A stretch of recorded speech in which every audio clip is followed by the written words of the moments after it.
Hey guys, welcome to my channel. Please don't forget to like and subscribe. Dr. Carlos at Annalyn nadulas siya na her ang kanyang anak at binawi niya na lang na him. Dagdag pa ni Dr. Carlos na sana lahat ng anak ay kagaya ni Annalyn dahil wala siyang narinig kay Annalyn na masasakit na salita laban sa kanyang ama. Hindi kagaya ng kanyang anak na si Zoe na galit at masasakit na salita ang binitawan laban sa kanya. Sa pag-uusap nga nila ay muling nabanggit ni Dr. Carlos itong si Zoe at nasabi niyang inaalala niya lang kay Zoe yung nararamdaman niya dahil ang kanyang nanay ay nilalait at pinagtatawanan sa social media. Kaya nasabi naman ni Annalyn sa kanya na talagang may soft spot siya kay Zoe.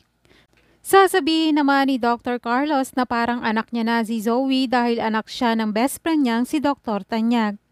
Pero ang totoo ay talagang anak niya si Zoe kaya sobrang nasaktan siya at apektado rin siya sa nararamdaman ni Zoe. Kahit pa nga itago ito ni Dr. Carlos ang totoo kapag nagkausap naman si Annalyn at itong si Harry, sasabihan siya ni Annalyn na bakit hindi maintindihan ng kanyang ama at bakit kailangan awayin pa niya ito. Kaya si Harry ay magtataka dahil okay naman silang mag-ama at wala silang problema.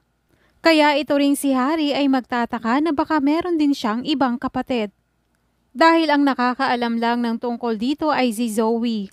Gayunpaman sinasamantala naman ng mag-ina ang pagkakataon na nasa side nila itong si Robert at walang alam sa mga pinagagawa nilang mag-ina na siya ay pinapaikot lang.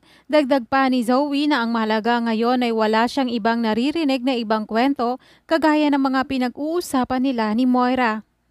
Sa kabilang banda naman, tuluyang nang nagawa ng nabayaran ni Giselle na lalaki na ipakalat ang article tungkol kay Moira. Kaya nga nang mabasa ito at mapanood ni Susan, binati niya si Lynn na nakapaghiganti na siya kay Moira. Sa Apex naman ay pinagtatawanan nila Yula ang article at video ni Moira na mukhang katawa-tawa at nakakaawa. Kaya nang makita ito ni Zoe, nagalit na naman siya na pinagtatawanan ng kanyang ina, kaya nga ang mood niya ay nasira na.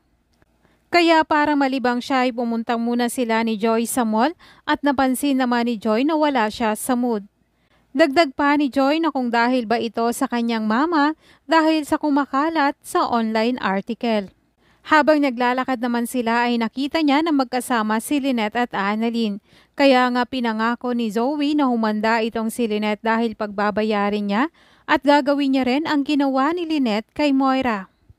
Yan ang mga dapat nating abangan bukas sa Abot Kamay na Pangarap. I just wanna be certain I don't wanna waste all our